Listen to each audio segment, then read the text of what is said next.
Vous écoutez Radio Panique.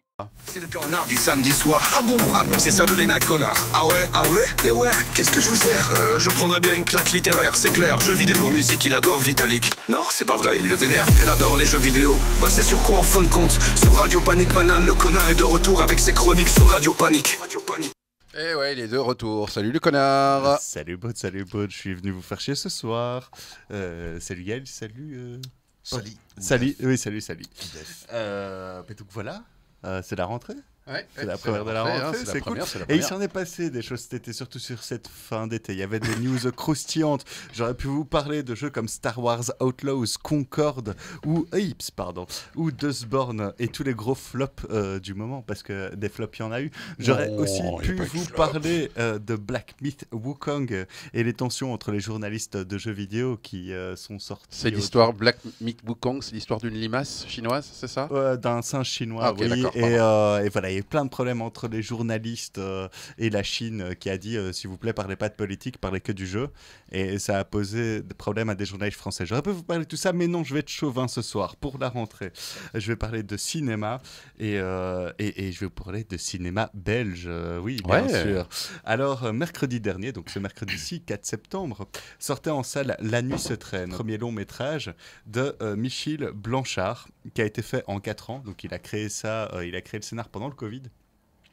Et oui, ça sent le sang et la sueur, ça a été fait dans la douleur, mais c'est enfin sorti en salle. Et donc c'est que le projet a abouti et ça, on peut être content. Alors je vais essayer de pas trop vous spoiler le film, sans spoiler, je vais vous raconter dans la grande ligne. C'est l'histoire d'un jeune serrurier noir qui est appelé par une jeune fille pour ouvrir une porte dont elle aurait oublié les clés. Malgré sa méfiance au départ, il décide de céder et d'ouvrir la porte pour la jeune fille qui sort avec un sac poubelle en disant « je sors les poubelles ». Elle s'enfuit, elle le rappelle en disant « vas-y, faut que tu te barres ». Et lui, il n'a pas le temps de comprendre que finalement le vrai propriétaire arrive et s'ensuit une tonne de péripéties où finalement on lui demande de retrouver ce qui a été volé, c'est-à-dire le contenu du sac poubelle, et sinon il ne verra pas l'aube, d'où le nom La Nuit se traîne. Voilà, le pitch est finalement assez simple, on est sur un thriller de type contrainte et poursuite, quelque chose quand même d'assez cool, je trouve, dans une Bruxelles nocturne, et c'est ça qui est vraiment bien quand t'es bruxellois.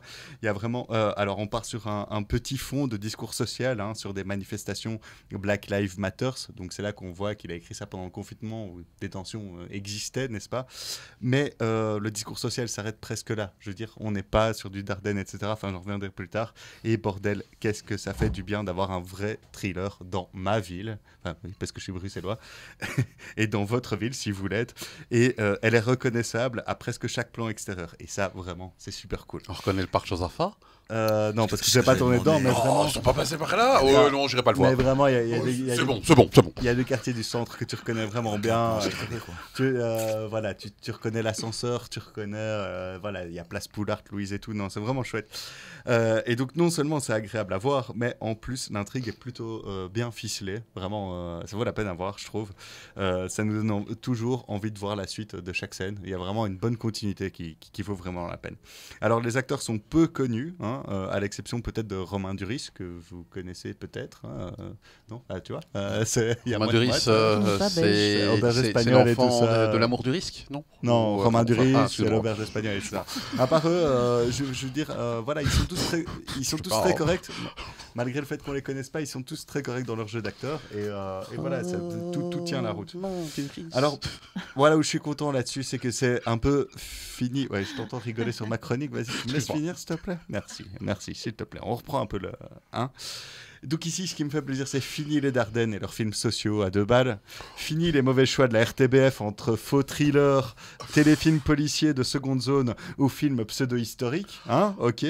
La Nuit se traîne est un vrai film, mais à la belge, qui nous donne une autre dimension de ce qu'on a l'habitude de voir dans le cinéma francophone, et surtout cinéma francophone bruxellois. Et bordel, c'est vraiment du bien, c'est rafraîchissant. Voilà.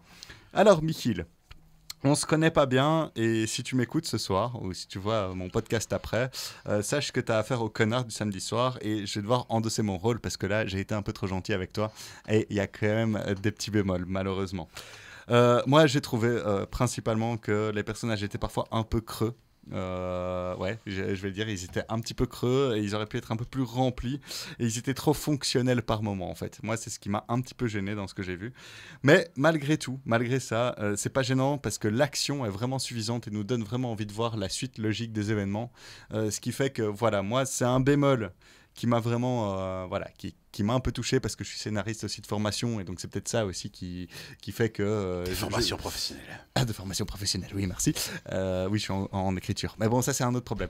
Je suis en cours d'écriture pour le moment, mais donc oui, c'est peut-être parce que je suis en cours d'écriture que j'ai fait plus attention aux personnages et à la construction des personnages, et j'ai trouvé que parfois ça manquait un peu de profondeur, ou du moins c'était pas assez exploité. J'ai quelques exemples en tête, mais j'ai pas trop envie de rentrer là-dedans. Par contre, en exemple positif, je parlais pour pas finir sur une note négative, je parlais du contexte social de Black Lives Matter, et le héros, à un moment donné, donc quand même, il creuse pas les persos, mais il les a creusés par rapport à leur handicap physique, j'ai envie de dire. Le perso, comme il est noir, entre guillemets, et qu'il y a Black Lives Matter qui est en cours et qu'il y a des violences policières dans la ville, et à un moment donné, il peut vraiment appeler les flics pour s'en sortir et pour pas que la situation prenne de l'ampleur. Mais quand il voit le contexte social dans lequel il évolue, il a peur de le faire parce que il sait qu'il est noir de peau, serrurier, etc. Il se dit on va jamais le croire dans ce truc, et donc il décide d'aller dans je vais me débrouiller seul plutôt que d'aller plus loin, quoi. Donc vraiment c'est bien construit, même si j'ai trouvé que la profondeur des persos n'était pas là, mais vraiment le reste est très bien foutu. Moi je recommande vivement ce film parce que c'est belge, c'est local et c'est bien, tout simplement. Voilà. Et pour ça, je finirai sur ma punchline habituelle que vous n'avez plus entendue depuis un moment. Restez connards, mais modérément.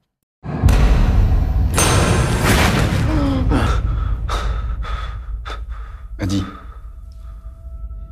où est l'argent? Je sais pas. Cette femme, Claire, elle m'appelle, elle demande de lui ouvrir. Je lui ouvre. Ta complice? Non, pas du tout, je l'avais jamais vue, je vous jure. Toi, c'est comment? Madi. Madi. Si à la fin de cette nuit, t'as pas retrouvé cette fille et ce qu'elle m'a pris, tu finiras soit mort, soit en prison.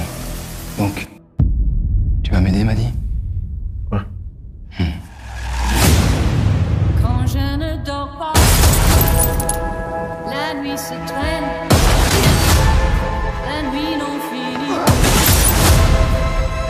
et j'attends. Pourquoi t'es là? J'ai pas le choix. Bien sûr que si, t'as le choix. Que quelque chose vienne.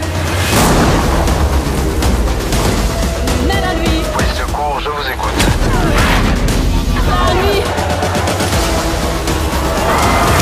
La nuit n'en finit. C'est Saoye qui a fait le coup, c'est sûr. Il est où l'argent?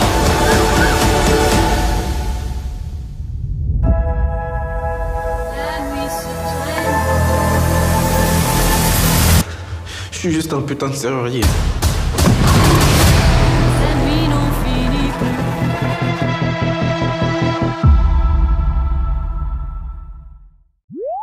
Vous écoutez Radio Panique.